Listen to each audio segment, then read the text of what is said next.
Bioalinhamento, mitos e verdades, porque muito se fala por aí, sempre as pessoas vêm falar comigo, com a Dailton, para quem aplica o bioalinhamento, e conversa algumas coisas. Então a gente vê que tem muitos mitos e obviamente existem muitas verdades, né? Vamos lá então, primeiro mito, tem muita gente que fala assim, nossa que legal, bioalinhamento curou a minha enxaqueca. Mito. Por que o bioalinhamento não cura ninguém? Então por que é um mito? Porque o bioalinhamento não vai curar ninguém. As pessoas é que se curam. Porque é um processo que não depende só do terapeuta, não depende só do método. Depende principalmente do paciente. É isso mesmo. Ah, Adalto, mas o que eu vou fazer lá na sessão então? Você vai lá encontrar qual é o caminho, qual é o direcionamento. Né? E a gente costuma até falar uma analogia. Né? Se alguém chega na tua casa, um parente, nunca foi na sua casa. E ela fala assim, fulano, nossa, que bom que eu cheguei, viagem longa, e nossa, que bom que eu cheguei. Me fala uma coisa, que saudade, enfim, mas me fala uma coisa, onde é que fica o banheiro? Aí você vê assim, não, vem cá que eu te levo lá. E pega essa pessoa pela mão. Você leva essa pessoa, vai, abre a porta do banheiro, fala pra ela, olha, aqui tem toalha, aqui tem papel higiênico, pode usar do jeito que você quiser, se precisar tomar um banho depois, tá tudo aí. E qualquer coisa você grita. Agora eu vou fechar a porta para você e você fica à vontade. Aí, o que acontece daí em diante é a pessoa que precisa fazer. Olha só o que aconteceu aqui. Você pegou na mão essa pessoa, você levou ela até o banheiro, você abriu a porta, você deu todas as oportunidades, as opções dentro do que ela precisa fazer ali, enfim, mas deixou ela à vontade, deu todas as condições para realizar o melhor, da melhor forma possível, da forma mais tranquila, onde ela se sinta mais à vontade e consiga finalizar o que ela precisa fazer. Mas chega um ponto, tudo tem um ponto. Então chega um ponto que essa pessoa precisa assumir o comando. Você fez de tudo até onde você podia, mas de um certo ponto em diante, alguém tem que assumir esse comando. E esse alguém é o paciente. Esse alguém é você que está sendo tratado. Então, olha que interessante. O bioalinhamento cura as pessoas? Não, o bioalinhamento não cura ninguém. O bioalinhamento dá o caminho, o bioalinhamento faz de tudo, inclui ferramentas, o bioalinhamento descobre a raiz do sintoma, o bioalinhamento te leva e te mostra o que é preciso ser feito. Só que tem um detalhe, só tem uma pessoa que pode finalizar esse processo. É você.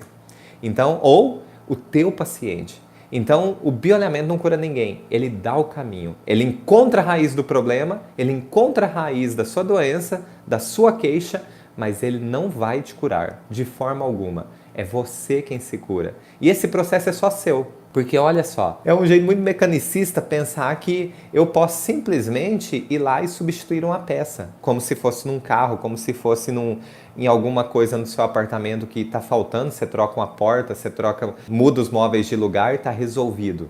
Então se resolve por si só, nesse caso aqui. Só que nós somos seres humanos, nós somos seres vivos. Não dá simplesmente para trocar uma peça e está tudo bem. Né, como um transplante, não é exatamente está tudo bem. O que é que levou aquele desgaste, aquela interrupção de movimento, aquela dor que te limita? O que é que levou a esse comportamento no seu corpo? É isso que nós precisamos entender. No caso de uma peça, a gente vai lá, olha e troca e acabou. Eu não preciso necessariamente saber o que desgastou, eu não preciso saber o que aconteceu com essa peça, eu preciso saber que está na hora de trocar. Você está fazendo uma revisão. Então vai lá e troca o que precisa trocar e pronto, acabou, tá novo, mete bala. Só que o nosso corpo não é exatamente assim. Então se tem uma informação aqui dentro do teu cérebro dizendo para uma parte do seu corpo ter um comportamento específico, e esse comportamento pode ser uma dor, esse comportamento pode ser uma limitação, uma perda de força muscular, uma gastrite. Se tem uma parte do cérebro dizendo para agir dessa forma, então não adianta eu trocar a peça. Eu tenho que mudar a minha percepção. Eu tenho que mudar o modo de conduzir essa máquina, né? Que é o cérebro, aqui na analogia falando. E é isso que o bioalinhador faz. Ele vai mudar o modo de você. Ele vai te mostrar que é possível mudar o modo de condução disso tudo. Mudar o modo como você conduz a sua biologia. Até porque, na grande maioria das vezes, em 95%, a pessoa não consegue fazer a relação do que deu início ao comportamento do corpo. Ela não consegue fazer essa relação. O bioalinhador, o profissional habilitado para aplicar o bioalinhamento, ele te mostra essa conexão. E quando ele te mostra, e para você faz sentido, opa, se eu sei a causa, eu já começo a entender o que eu preciso fazer agora no presente para virar a página, para que isso tenha um novo comportamento. Então, daqui para frente, quem assume o controle é o paciente. Então, é um trabalho em conjunto, nunca sozinho, nunca é feito sozinho. Não é um trabalho terceirizado, onde você vai lá e fala, olha, tá aqui a minha enxaqueca, cuida da minha enxaqueca, depois eu volto. Quando isso tiver sumido, você me avisa, eu venho aqui para buscar a parte que não tem enxaqueca. Não é igual no mecânico. Seria maravilhoso se fosse assim. A gente ia lá num banco de cérebros de cabeça sem enxaqueca e vou pegar uma para mim. Então, mas não é assim que se resolvem as coisas. E não é porque eu não posso fazer isso que eu estou condenado, não é porque eu não posso fazer o transplante daquela peça exatamente, né? Que não está funcionando bem, que eu estou condenado a ter essa dor para o resto da vida. Não, você precisa mudar o modo de condução. Então esse é um mito que as pessoas falam, né? E tem muita gente que fala errado mesmo. O bioalinhamento cura a tua dor de garganta, o bioalinhamento vai curar o teu intestino preso, o bioalinhamento vai curar a tua artrose. Não, o bioalinhamento não cura ninguém.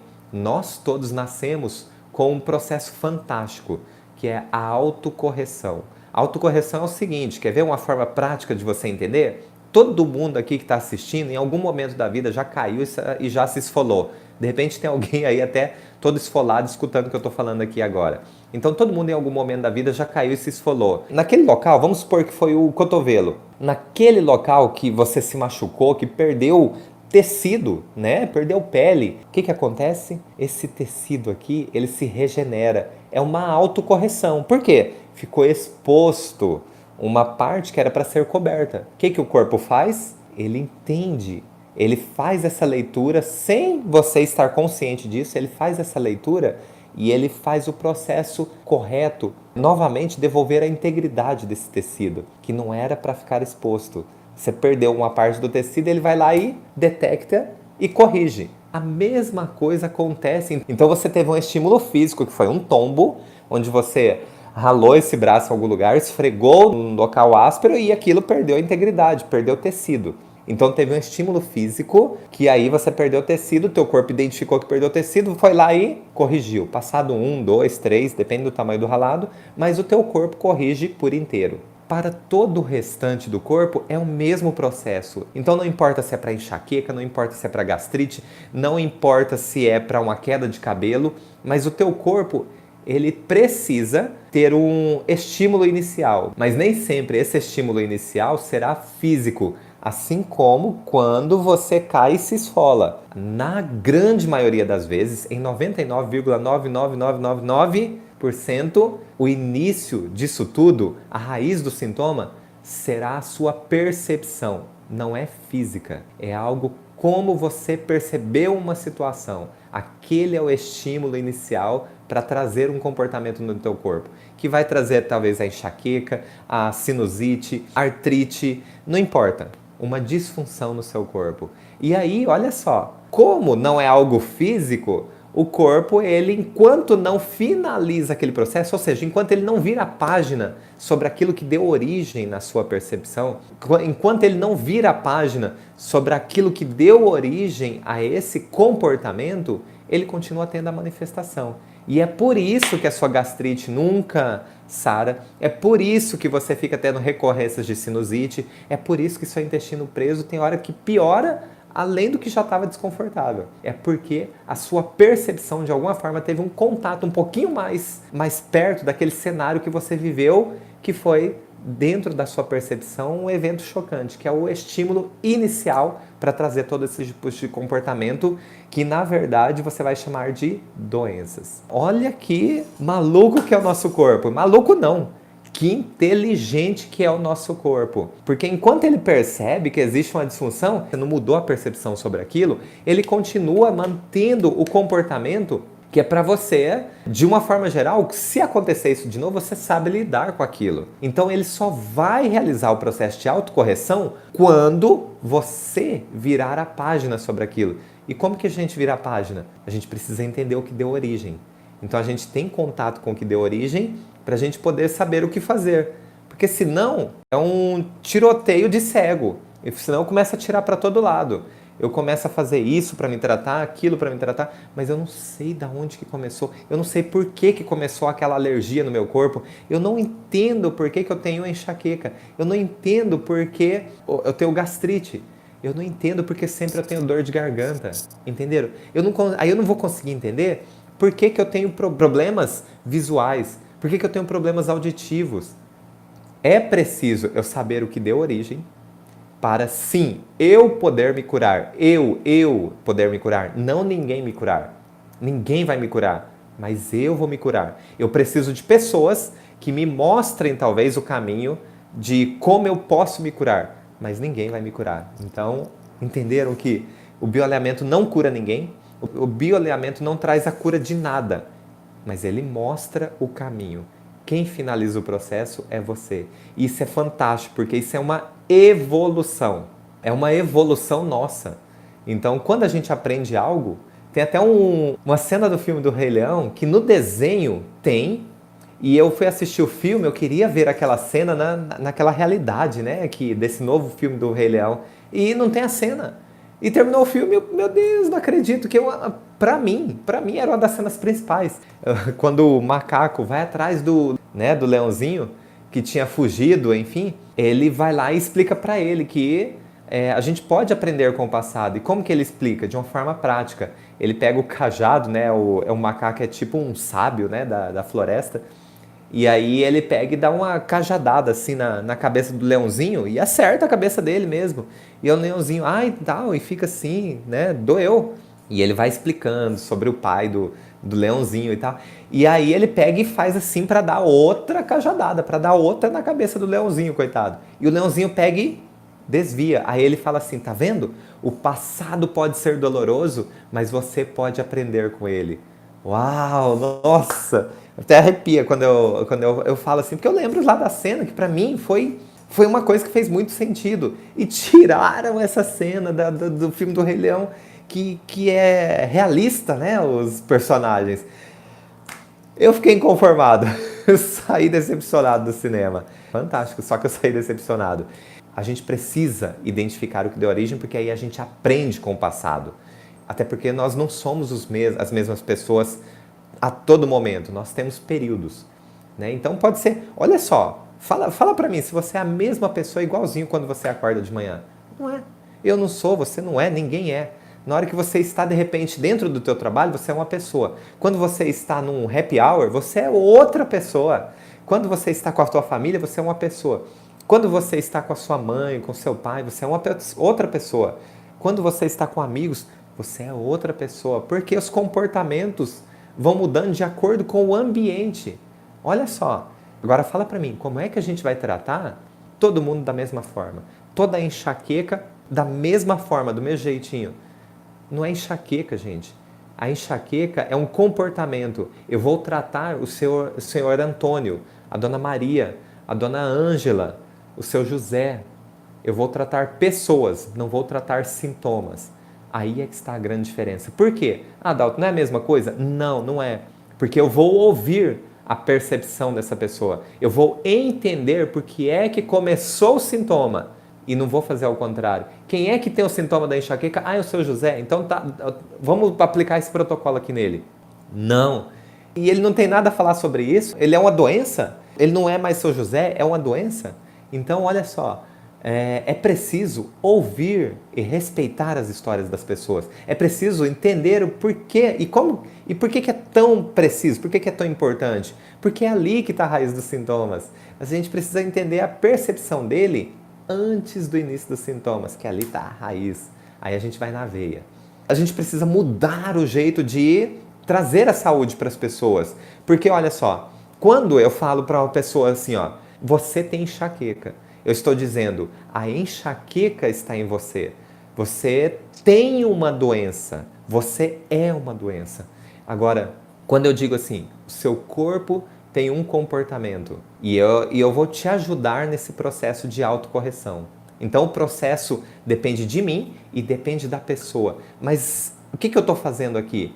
Eu estou empoderando essa pessoa e mostrando que ela pode ser a dona do seu destino. Ela pode ser a pessoa que comanda a própria biologia. Mas quando eu digo assim, olha, você tem uma enxaqueca, parece que é algo assim que pertence à pessoa. A enxaqueca é tua. Então, se é algo que como se fosse descontinuado, é simples. Então eu vou arrancar sua enxaqueca. Isso não é possível, gente. Então eu vou acabar com a sua enxaqueca. Não, isso não é possível. Nós vamos entender como é que o seu corpo trouxe esse comportamento, tem essa especificidade de trazer essas dores de cabeça que são terríveis, e a gente vai ver o que é preciso ser feito para que não tenha mais. Quando a gente entende o que deu origem, a gente entende naturalmente qual é a solução. Como que isso é feito, Adalto? Olha, se você sabe, se todo dia você calça o teu sapato e você sempre fica com dor no pé direito, por exemplo, mas você não sabe por quê, mas também você nunca investigou. Aí um certo dia você calçou outro sapato, mas não doeu. E aí você foi lá no sapato anterior e aí você começou a investigar. E aí você acha uma pedrinha embaixo da palmilha e ela estava enroscada.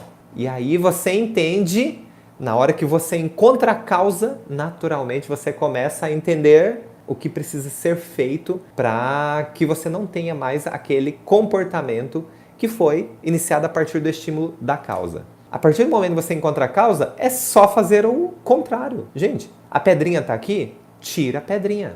Então, se você... Olha, quer um exemplo? Então, Adalto, como é que funciona isso dentro lá do consultório, atendendo os pacientes? Se você tem uma disfunção que foi originada por um sentimento muito grande, por exemplo, de impotência, o que é preciso ser feito no tempo agora, ou no momento presente, tem que ser feito algo que mostra que você é capaz, que é o contrário de impotente, que mostra que você é capaz. O que é que hoje, no momento presente, o que é que hoje você dá conta de fazer? Então, quando a pessoa tira o foco daquilo que ela não dá conta de fazer, onde ela se sente impotente, e dá foco naquilo que hoje ela é capaz de fazer, afinal de contas, gente, a gente só pode fazer as coisas aqui no tempo presente. Lá no passado, o passado são os nossos registros, o passado é a nossa história. E só isso.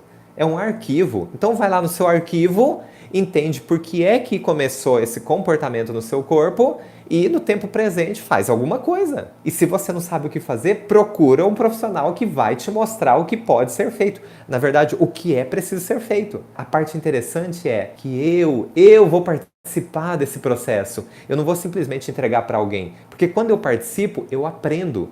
Quando eu participo, eu não caio de novo naquela armadilha que eu caí e trouxe esse comportamento no meu corpo. Quando eu participo, começa a ter um certo controle na minha biologia. Ah, é do dia para a noite tudo isso, Adalto? Não, mas é um aprendizado.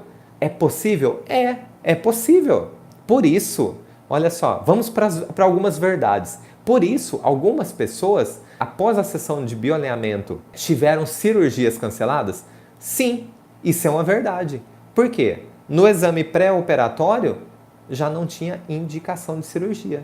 Tinha uma evolução tão grande de melhora que a indicação da cirurgia foi descartada. Sim, nós já tivemos várias pessoas que passaram por isso. Tem um outro mito que a gente acaba encontrando, tendo contato, que falam assim às vezes: o bioalinhamento não trata doenças autoimunes, ou o bioalinhamento não trata doenças degenerativas, ou o bioalinhamento não trata doenças incuráveis. Então, doenças autoimunes. O que são doenças autoimunes? As pessoas costumam falar assim, uma explicação rápida, É o corpo atacando o próprio corpo. Gente, como pode ser isso? Teu corpo atacando o seu próprio corpo? Cá entre nós, se meu corpo quisesse atacar o meu corpo, ele já me infartava e uma só. Então, assim, era uma só. O meu corpo é muito forte. Ou simplesmente ele mandava, para de bater o coração ou para de respirar, corta a via, beleza, foi. Se é o corpo atacando o próprio corpo, ele é masoquista,